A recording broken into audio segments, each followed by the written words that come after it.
Tumsifu Yesu Kristo. Wapendwa wana taifa la Mungu, juzi tumesherehekea Alhamisi Kuu, jana tukakumbuka kifo cha Bwana wetu Yesu Kristo Ijumaa Kuu, na leo hii sasa nakuletea tafakari ya Jumamosi Kuu, ile misa ya mkesha. Misa ambayo huwa ni nzuri sana. Kama ilivyo Alhamisi Kuu ni wazi, Ijumaa Kuu baada ile pia. Lakini mimi napendaga Jumamosi Kuu sana kwa kweli. Kwa upekee wake. Kwa sababu pale mtakusanyika nje kwenye giza pale, mwanga ule, moto umekokwa, mtaandamana na msalaba ule mwanzoni kabisa mwa misa hiyo. Lakini tukifika kanisani taa zinawaka, zinawashwa, alafu kuna mbiu ya Pasaka, kuna ubatizo wa katekumeni, kipaimara, wengine wanawekana ndoa, alafu unajua na watu ni makelele, shangwe, kwa sababu tunasherehekea wakati Kristo amefufuka.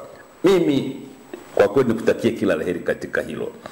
Lakini basi mahubiri haya, dhamira kuu au mada kuu ni hii: Kristo amefufuka, nuru yetu, tuvuke pamoja naye kutoka kifo hadi uzima.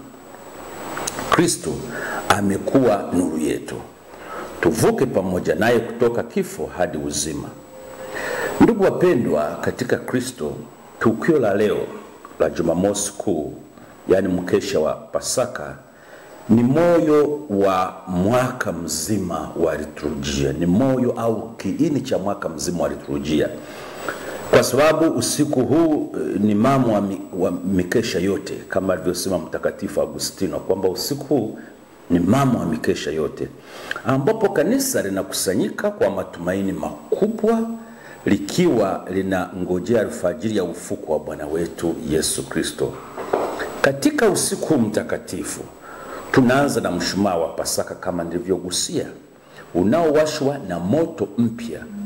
Mshumaa huu unawakilisha Kristo mfufuka ambaye ni nuru ya ulimwengu wote, ambaye huyo Kristo mfufuka anavunja giza la dhambi na mauti. Mtakatifu Ambrosi aliwahi kusema kwamba, na nukuu, Kristo ni nuru isiyoweza kuzimwa na aliye nuru ya milele ya Baba. Kristo ni nuru isiyoweza kuzimwa. Huwezi ukazima nuru ya Kristo. Utawezaje kuzima nuru ya Mungu? Mungu mwenyewe utamzimaje? Giza analimaliza lote. Jua linatupa nuru masaa 12 usiku, masaa 12 giza, na masaa 12 mchana. Lakini wazi lenyewe ni kwa sababu mzunguko wa dunia lenyewe lipo masaa 24.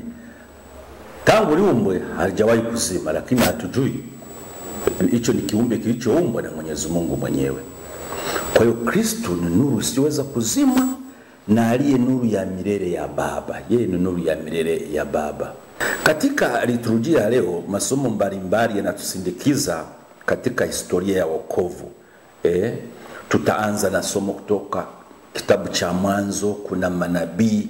Jumla ya kimsingi tuna masomo 7 ya Agano la Kale, tuna waraka na Injili ambao kwa mwaka huu inatoka Injili ya Luka. Leo mimi tafakari hii italenga somo la muhimu kabisa ambalo liturujia inasema tusiliache wakati wa misa ya mkesha hii, ambalo litakuwa kitabu cha Kutoka sura ya 14 mstari wa 15 mpaka sura ya 15 mstari wa 1, na Injili ya Luka sura ya 24 aya ya 1 mpaka ya 12. Sasa hilo somo la Kutoka linaelezea kwa kifupi, utalisoma jinsi Waisraeli walivyokula karamu ya mwisho, sio karamu ya mwisho, walivyokula Pasaka wakiwa wameshika fimbo mkononi, wamejifunga na viatu miguuni, wakamchinja yule mwana kondoo. Walipomaliza kuwa na mboga chungu, basi wakaenda wakasafiri. Lakini sasa leo tunafika mahali ambapo sasa wanavuka bahari ya Shamu. Walipofika basi bahari iligawanyika, wakapita, na wale wa Misri waliokuwa na wakimbiza ili wakamate, walipofika bahari ya Shamu wenyewe katikati, maji yakarudi yakawafunika. Lakini unaona wao wenyewe wa Israeli walivyookolewa kwa sababu ni taifa teule la Mungu, na Mungu alikuwa amedhamiria kuwaokoa. Katika somo hili tunashuhudia ni wazi mojawapo ya matendo makuu ya wokovu wa Mungu kwetu binadamu katika Agano la Kale. Mungu anamkomboa Israeli kutoka katika utumwa wa dhambi, kutoka mateso, mahangaiko, shida mbalimbali zote walizokuwa nazo kule Misri, kwa kupasua ile bahari ya Shamu na wakapita. Wanavuka kwa miguu pakavu, lakini majeshi ya Farao yanamezwa kama alivyokusia. Bahari iliyogawanyika ni mfano wa ubatizo wetu. Tunapovuka kutoka utumwa wa dhambi kwenda katika uhuru kama watoto wa Mungu. Mtakatifu Gregori wa Nisa, ambaye ni baba wa kanisa, aliwahi kuandika na kusema kwamba, na nukuu, kutoka Misri ni mfano wa kuokolewa kutoka katika dhambi, na kuvuka bahari ni kuondolewa kabisa kwa dhambi kupitia ubatizo. Unaona, kutoka Misri ni mfano wa kuokolewa kutoka katika dhambi, wale waliokolewa utumwani Misri. Sasa kwetu ni mfano wa kuokolewa kutoka dhambi, na kuvuka bahari, wao walivuka ile bahari ya Shamu, kwetu ni kuondolewa kabisa dhambi kupitia ubatizo. Kwa maji ya bahari ya Shamu ni kama ubatizo wetu. Na ndiyo maana kwenye mafundisho ya kanisa Katoliki, mtu unapobatizwa dhambi zote unazokuwa nazo zinafutwa. Ndiyo maana uwezo kumwambia mtu ambaye hajabatizwa kwamba aende kuungama. Hakuna haja ya kuungama, zile dhambi zinafutwa. Labda anafanya toba, ni wazi kwamba hawezi asijakarudia zile dhambi.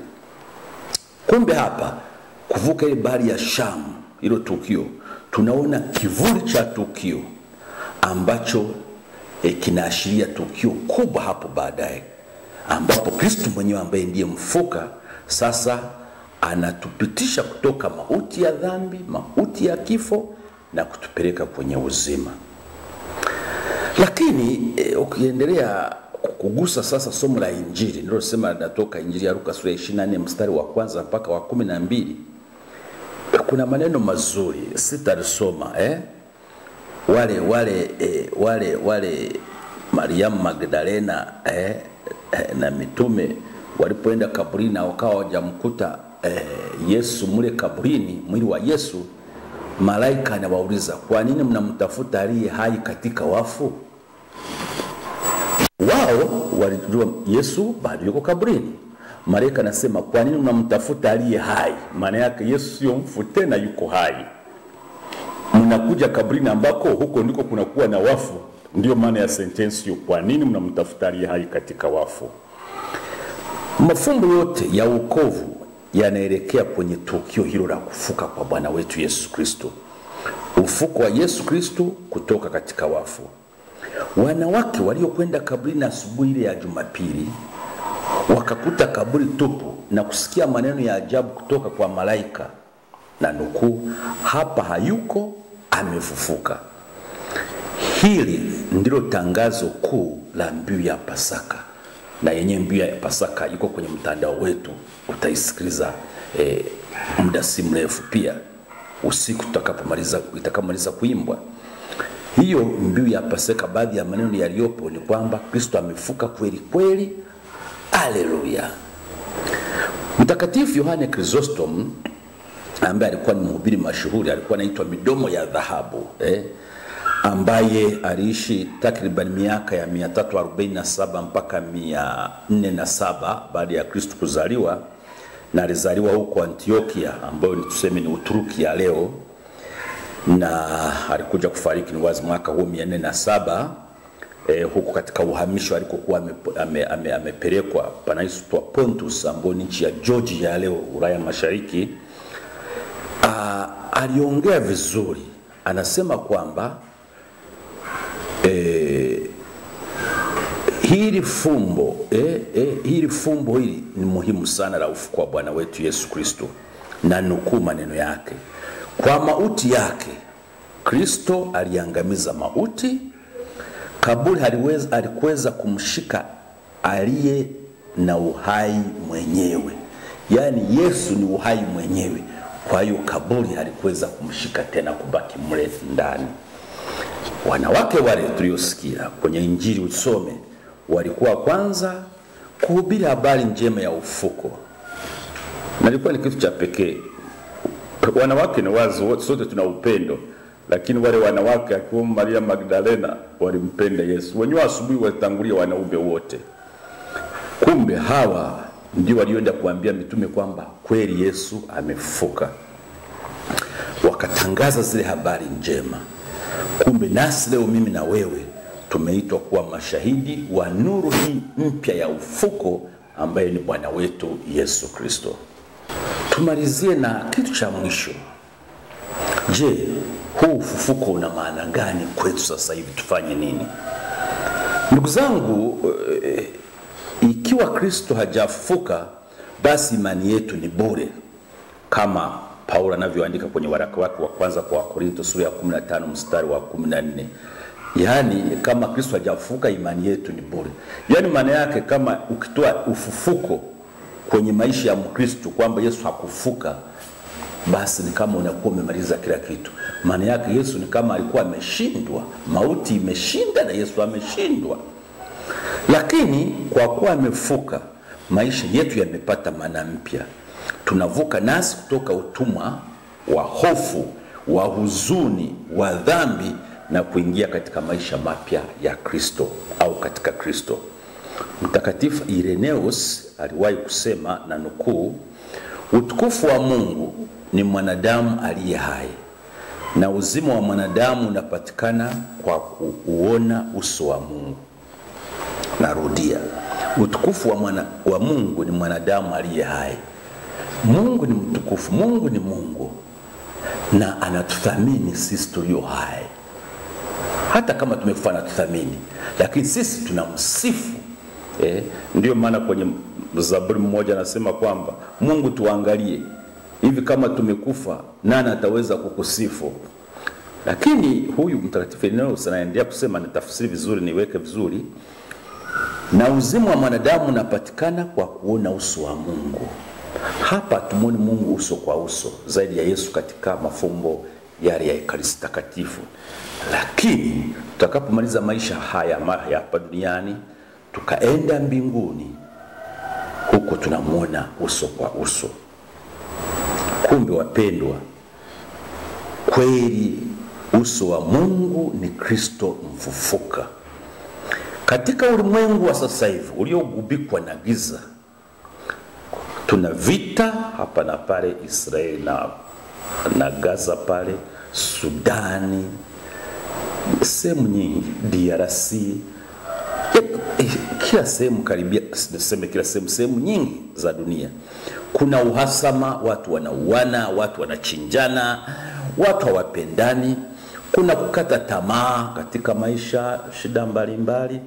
Kumbe huu mshumaa wa Pasaka unaowashwa utukumbushe kwamba nuru imeshinda na giza haliwezi kushinda, kama tunavyosoma Yohana sura ya 1 mstari wa 5.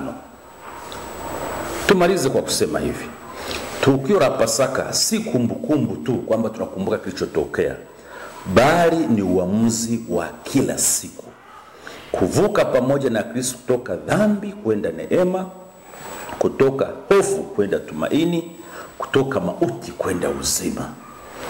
Leo tunaposherehekea mshumaa wa Pasaka usiku huu, tusikie tena sauti ya Kristo ndani mwetu ikisema, na nukuu Ufufuko sura ya 1 mstari wa 17, usiogope, mimi ni wa kwanza na wa mwisho, nami aliye hai.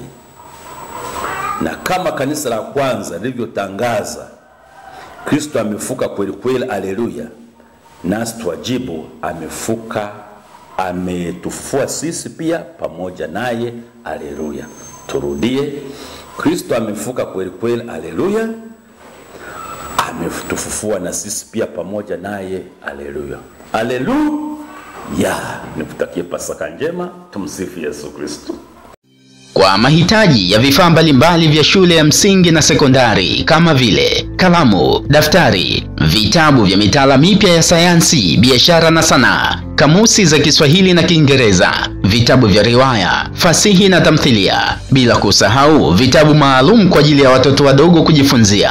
Usihangaike kwenda sehemu nyingine tofauti na TMP Bookshop. Hawa ni wauzaji wakongwe wa vitabu hapa manispaa ya Tabora. Aidha, ukifika TMP Bookshop utapata machapisho na vitabu kede wa kede vya dini, ikiwemo Biblia, misale, rejista za kipaimara, komunio, mazishi, ndoa, ubatizo na vingine vingi kulingana na mahitaji yako.